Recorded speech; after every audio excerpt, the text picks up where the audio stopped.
At an alarming rate, the average age of church members is going up because no younger generation is coming in. And so the church is aging and shrinking, and according to all man-made stats, it is dying. Now, why do I bring this up? Well, because 2 Kings chapter 2 is famous for its chariots of fire. But 2 Kings chapter 2 is not, first and foremost, about chariots of fire. It is about a race, ironically enough. It is about a relay race, about passing the baton from one generation to the next, as Elisha takes over the ministry from Elijah. Now, we were introduced to Elisha back in 1 Kings chapter 19. There are some fascinating differences between the two men. When they first met, at least, Elijah had been on the run. For several years, he had been in hiding. For Elisha, though, he has a home, he has a farm, he is ploughing, we read, with 12 yoke of oxen. That's a lot. He comes from wealth. So Elijah, poor, in hiding. Elisha, wealthy and at home. Elijah was a hairy man. We were told that at the end of chapter 1. And here, in chapter 2, we find out that Elisha is not a hairy man. In fact, he is bold. And I dare say, he seems a little bit sensitive about it.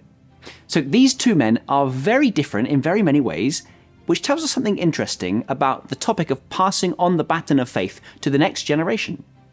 The next generation may not look like the last, but that doesn't mean that it's ungodly.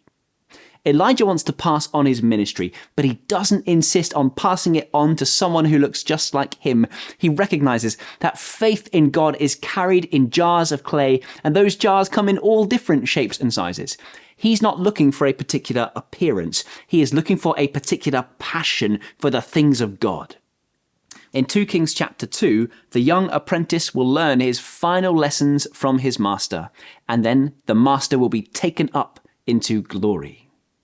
It becomes very clear as this chapter unfolds that all the prophets that we're about to meet, they all have the information revealed to them that Elijah is about to be taken up to heaven in miraculous fashion. Everyone knows that something spectacular is just around the corner. Elijah, for his part, seems to know that his time is limited. And so what does he do, given the limited time that he has? He makes very deliberate journeys to go and visit little groups of people known as companies of prophets. In verse 3, there's a company of prophets at Bethel. In verse 5, a company of prophets at Jericho. And in all likelihood, there is a company of prophets at Gilgal, where we start the story as well. These are groups of men who are effectively being trained in the knowledge and fear of the Lord. They are studying the scriptures. They are learning to speak the truth in love. You could think of these as ancient Bible college students. And with just a few hours left to live, Elijah's final wish is to visit these groups and strengthen their faith. Wonderful to think that at the end of his life now, he is thinking about the generations who will outlive him. How can he encourage them? How can he support them? How can he build them up?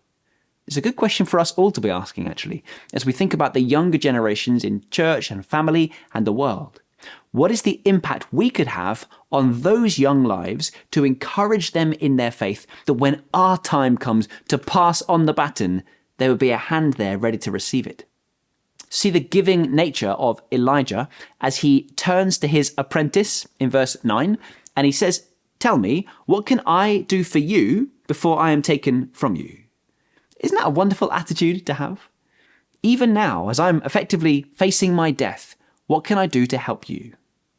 "Let me inherit a double portion of your spirit," Elisha replied. This is specific legal language, the idea of a double portion.